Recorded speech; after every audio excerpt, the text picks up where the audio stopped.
This video explains dilution and change in concentration when a solution is diluted. Dilution refers to the process of adding more solvent, such as water, to a solution to decrease its concentration. We know that a solution is made of solvent and solute. Say, for example, in this case, the volume of the solution is 50 milliliters and the solvent is water.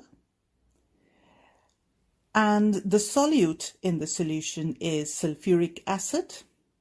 And the concentration of the solution is 6 moles per liter. Now we will use the words initial and final for both volume and concentration of the solution in the mathematical relationship when calculating dilution.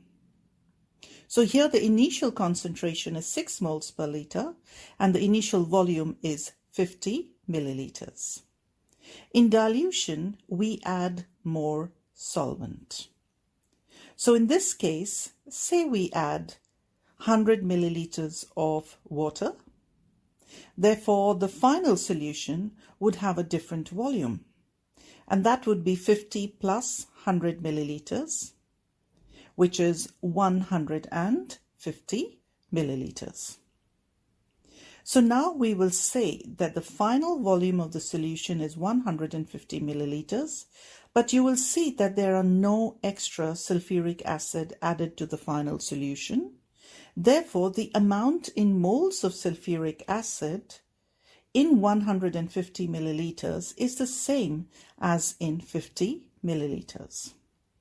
You know that the molar concentration depends on moles of solute and volume of solution. Because the volume has changed, therefore the concentration will change, and you want to calculate the final concentration.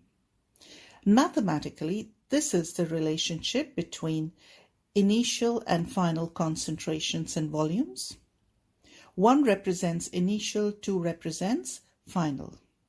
You'll see that there are 4 variables: initial concentration, initial volume, and final concentration and final volume.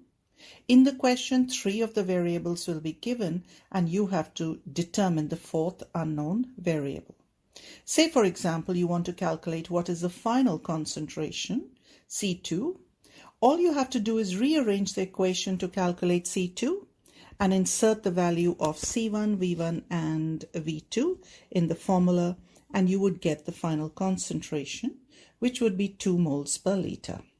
Be mindful that the units for concentration and volume must be the same. For example, if you use milliliters, then V1 and V2 must both be in milliliters. So there are 10 such questions in the workbook, and good luck and enjoy.